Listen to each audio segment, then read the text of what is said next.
আমরা এই মুহূর্তে পৌঁছে গেছি খানখানা চোক, যেখানে এবারে তাদের চমকদার থিম 51 ফুটের দুর্গা। এই 51 ফুটের দুর্গা দেখতে হলে আপনাদের আসতে হবে খানখানা চোক তরুণ সংঘ গ্রামবাসী বৃন্দের পূজা মণ্ডপে। আর সরাসরি আপনাদের নিয়ে যাচ্ছে যেখানে উপস্থিত আছেন আমাদের প্রতিনিধি এস প্রামাণিক, এস পাত্র, রাজীব। তাদের কাছ থেকে জেনে নেব এই পূজা সম্বন্ধে কি বললেন। আমি এই মুহূর্তে দাঁড়িয়ে আছি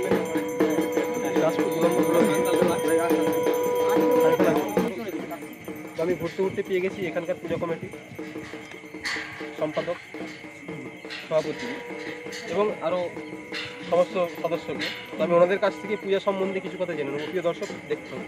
স্যার, আপনার নাম?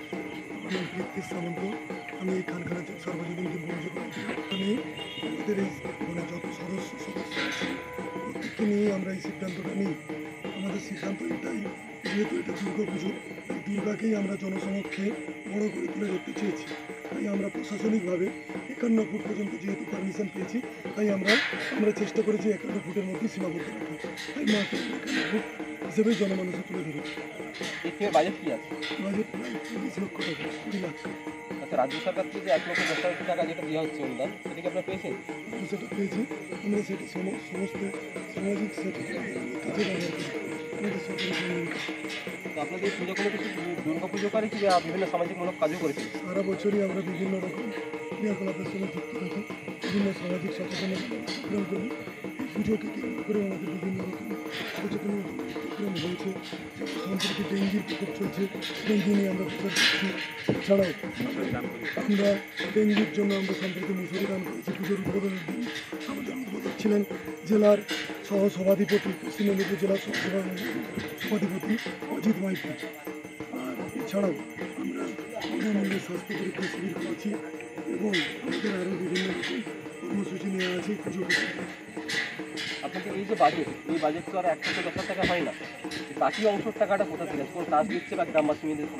আমাদের গ্রামবাসী ছাড়াও আমাদের পুজোর যে পুজো কমিটির যে মহিলারা ভীষণভাবে এই পুজো কমিটি যুক্ত। এছাড়াও আমাদের এখানের ছেলেরা, এখানে কোনো সরকারি কোনো কিছু সাহায্য নেই বা সরকারি সাহায্য পাতে কোনো কর্মকাণ্ড নেই। এখানে ছেলেরা বেশিরভাগই কর্মসূত্রে সংরক্ষণ, ওরাই আমাদেরকে ভীষণভাবে সহযোগিতা করে, বাইক থেকে কালেকশন করে। এছাড়াও আমাদের যে সদস্যরা আছে টার্গেট নিয়ে এই পুজোর জন্য প্রত্যেকেই সারা বছর একটা টার্গেট নিয়ে এগিয়ে চলে পুজোটাকে সুন্দরভাবে আপনার জনসমক্ষে তুলে ধরার জন্য। আচ্ছা, এই যে পুজোর মাধ্যম দিয়ে গোটা পশ্চিমবঙ্গ, গোটা ভারতবাসীর কী বার্তা দেবেন? আমরা ভারতবাসীর মধ্যে এটাই বার্তা দিতে চাই যে আপনারা আসুন। আমরা যে দীর্ঘ 1 বছর, গত বছর আমরা একটা ভালো থিম করে যথেষ্ট আলোড়ন পেয়েছিলাম। আমরা থানার মধ্যে 2য় স্থান অর্জন করেছিলাম। এই বছর আমরা চাই যে আমরা পুজো উদ্যোক্তারা সারা বছর যে কাহিনী পরিশ্রম করে আমাদের চিন্তা ভাবনা দিয়ে আমরা যে মণ্ডপ ফুটিয়ে তুলেছি, আপনারা আসুন। আপনাদের অবশ্যই এই মণ্ডপ ভালো লাগবে। আমরা আমাদের মণ্ডপটিকে সম্পূর্ণ পরিবেশ বান্ধবভাবে গড়ে তুলেছি।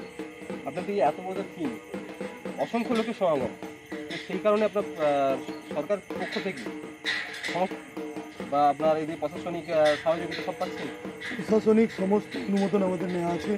এছাড়াও আমাদেরকে বিশেষভাবে সহায়তা করেছে দাসপুর থানা। দাসপুর থানাকে আমরা কৃতজ্ঞতা জানাই পুজো কমিটির পক্ষ থেকে।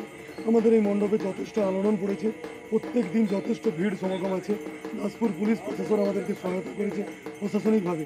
এছাড়াও আমাদের সদস্যরা প্রত্যেক দিন প্রতিনিয়ত যথেষ্টভাবে বিকেল 5টা থেকে যতক্ষণ পর্যন্ত আমাদের মণ্ডপ, সারা রাত্রি আমাদের মণ্ডপ খোলা থাকে, ততক্ষণ পর্যন্ত আমাদের দর্শনার্থী আসে। আমাদের সদস্যরা প্রত্যেকেই মণ্ডপে থাকে। আপনি এখনও দেখতে পাবেন আমাদের মণ্ডপে যথেষ্ট সদস্যরা আছেন। তো আপনার যদি দয়া করে এই দর্শকদের উদ্দেশ্যে রুট ম্যাপটা বলে দেন। রুট ম্যাপ দাসপুর বাসস্ট্যান্ড থেকে সাগরপুর ভায়া হয়ে খানখানা চক প্রাথমিক বিদ্যালয় প্রাইভেট, ঘাটাল বাঁশকুড়া বাসস্ট্যান্ড থেকে ভায়া কামালপুর হয়ে খানখানা চক প্রাথমিক বিদ্যালয় প্রাইভেট। আমাদের একদম পিচ রাস্তার ধারেই এই পুজো মণ্ডপ। আপনারা আসুন, নির্দিষ্ট পার্কিং আছে, পার্কিং করে আমাদের এই সুসজ্জিত মণ্ডপটি আপনারা পরিদর্শন করুন। আপনাদের অবশ্যই ভালো লাগবে।